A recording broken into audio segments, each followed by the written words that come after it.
Um dos assuntos mais discutidos na atualidade, principalmente nos países de primeiro mundo, é a imigração estrangeira, principalmente a imigração ilegal, aquela que o indivíduo invade as fronteiras de outro país. Todo país está sujeito a isso, claro, os países que oferecem melhores oportunidades. Mas há um país totalmente impossível de ser invadido.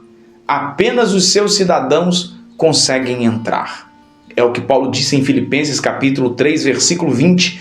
A nossa cidadania, porém, está no céu, de onde esperamos ansiosamente um Salvador, o Senhor Jesus Cristo.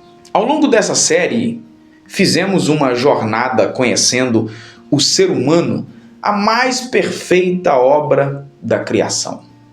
Buscamos entender como Deus nos criou inteiramente, espírito, alma e corpo. Chegamos ao final dessa série com uma verdade importante. A santificação, que é aquela vida santa, transformada que Deus deseja para nós, nos prepara para a eternidade.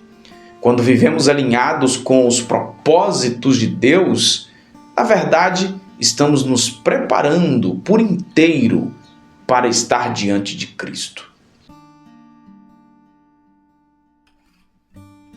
É comum nos distrairmos com as coisas desse mundo e perdermos de vista o que realmente importa, que é a nossa esperança no retorno de Cristo. A verdade é que desde o Éden, Satanás utiliza a mesma estratégia, confundir a nossa mente para nos desviar do propósito que Deus estabeleceu. Mas a Bíblia é clara, a santidade está intimamente ligada à vinda de Cristo. Quando esperamos por Ele, essa esperança nos transforma. A verdade é que o próprio Jesus enfatizou isso quando ele disse a Pilatos: o meu reino não é desse mundo, João 18:36. Ele não veio conquistar territórios terrenos, mas oferecer salvação eterna. Paulo enfrentou muitos que tentavam reduzir a fé a coisas meramente temporais, esquecendo que sem a ressurreição e o retorno de Cristo, toda a nossa esperança seria vã. Então o apóstolo Paulo proclamou com convicção: a nossa cidade está no céu, de onde também esperamos o Salvador, o Senhor Jesus Cristo, que transformará o nosso corpo abatido para ser conforme o seu corpo glorioso. Filipenses 3, versículo 20 e 21. Nossa verdadeira cidadania, ela é celestial e não terrena. Nos dias atuais, muitas igrejas acabaram caindo na armadilha perigosa, que é transformar o cristianismo em algo meramente terreno, focado em campanhas políticas, em ideologias sociais, em ganhos materiais, esquecendo-se completamente do retorno de Cristo. Falam muito, fazem bonitos discursos, mas a ação real do Espírito Santo desaparece. Onde estão os sinais que Jesus prometeu? Onde estão as curas, os dons espirituais, o poder transformador do Evangelho? É claro que estou falando aqui de uma parte, mas é verdade que alguns pregadores acabam prometendo prosperidade material como se isso fosse salvação, reduzindo toda a esperança cristã ao dinheiro e aos bens terrenos.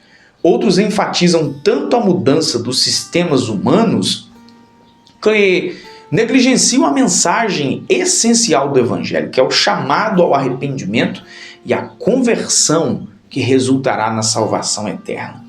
Paulo ele foi bem direto com aqueles que negavam a ressurreição, comparando-os àqueles que vivem apenas para comer, beber e aproveitar o presente tempo.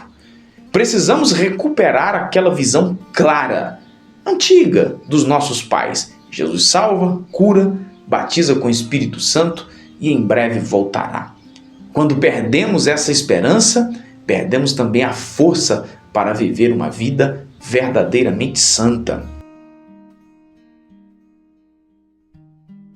Paulo tinha um sonho para os crentes de Tessalônica, que eles permanecessem, no dizer de Paulo, plenamente conservados, irrepreensíveis, para a vinda do nosso Senhor Jesus Cristo, em espírito, alma e corpo santificados. Isso significa que a salvação não é parcial, não é apenas espiritual ou apenas moral. Envolve tudo o que somos, nossos pensamentos, sentimentos, nossas ações, nossas intenções, as mais secretas inclusive. É verdade que ainda somos imperfeitos e estamos carregando em nós a natureza inclinada para o pecado, mas a graça de Deus é suficiente para transformar-nos completamente, dia após dia, levando-nos a deixar para trás aquilo que nos afasta de Deus.